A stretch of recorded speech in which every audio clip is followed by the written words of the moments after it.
क्या माओवादी अब संगठन नहीं बल्कि समाज में छिपे हुए चेहरे बन चुके हैं? क्यों आरएसएस और पूर्व अफसर कर रहे हैं सरकार से कड़ी कार्रवाई की मांग?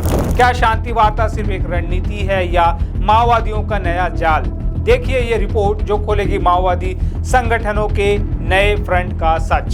छत्तीसगढ़ लंबे समय से माओवादी हिंसा का गढ़ बना हुआ है। सालों से बस्तर, दंतेवाड़ा, नारायणपुर जैसे क्षेत्र हिंसा, धमकी और बंदूक के साए में जी रहे हैं।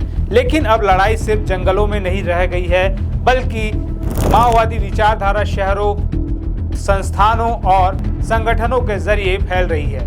इन छिपे हुए चेहरों को ही कहा जा रहा है फ्रंटल ऑर्गेनाइजेशन। हाल ही में नारायणपुर जिले में एक मुठभेड़ में सीपीआई के महासचिव बसवराजू उर्फ नंबाला केशवराव समेत 27 माओवादियों के मारे जाने का दावा किया गया।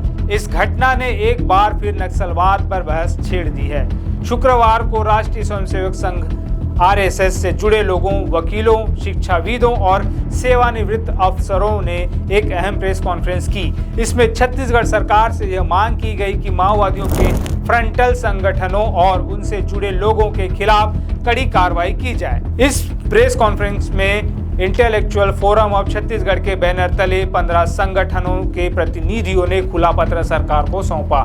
उनका सीधा आरोप था कुछ संगठन और व्यक्ति माओवादियों की विचारधारा को बढ़ावा देने का काम कर रहे हैं। माओवादियों के फ्रंटल संगठन का अर्थ है वे संगठन जो खुलकर हथियार नहीं उठाते लेकिन वैचारिक और सामाजिक रूप से माओवादियों का समर्थन करते हैं। ये संगठन शांति, मानवाधिकार, आदिवासी हित जैसे मुद्दों के जरिए समाज में माओवाद के लिए सहानुभूति पैदा करते हैं। प्रेस कॉन्फ्रेंस में यह भी कहा गया कि जब माओवादी हिंसा और हथियार नहीं छोड़ते तब तक शांति वार्ता की बात करना बेमानी है।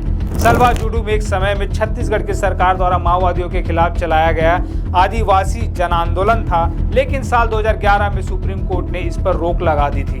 वक्ताओं ने कहा कि बार बार सलवा जुडूम को निशाना बनाकर माओवादी हिंसा को जायज ठहराने की कोशिश की जाती है, जबकि असली पीड़ित तो बस्तर के आम लोग हैं। दिसंबर 2023 में बीजेपी सरकार के आने के बाद गृह मंत्री विजय शर्मा ने माओवादियों को शांति वार्ता का प्रस्ताव दिया था। माओवादी भी बीते वर्षों में कम से कम 5 बार इस तरह की बातचीत और युद्ध विराम की बात कर चुके हैं। लेकिन सवाल यह उठता है, क्या ये प्रस्ताव सिर्फ समय खरीदने की रणनीति है? क्या ये फ्रंटल संगठन ही माओवादियों की विचारधारा को वैधता दिलाने का जरिया है? सरकार अब तक इन प्रस्तावों को ठुकरा चुकी है और सुरक्षा बलों के जरिए ऑपरेशन तेज कर दिए गए हैं। इस खुले पत्र में कई बड़ी हस्तियां शामिल हैं। जस्टिस राकेश सक्सेना, सेवानिवृत्त Madhya Pradesh high court retired major general Mrinal Suman retired, brigadier Rakesh Kumar Sharma, doctor SK Pande पूर्व कुलपति, अनुराग पांडे सेवानिवृत्त आईएएस, तीरथ दास डोगरा एम्स दिल्ली के पूर्व निदेशक, साथ ही छत्तीसगढ़ हाई कोर्ट के कई वरिष्ठ वकील भी इस अभियान से जुड़े हैं। अब सवाल यह है, सरकार इन मांगों पर क्या रुख अपनाएगी? क्या अब सिर्फ जंगलों में नहीं बल्कि शहरी विचारधाराओं के खिलाफ भी कार्रवाई होगी? और सबसे बड़ा सवाल, क्या बस्तर में शांति केवल बंदूक से आएगी या विचारधारा की लड़ाई भी उतनी ही जरूरी है?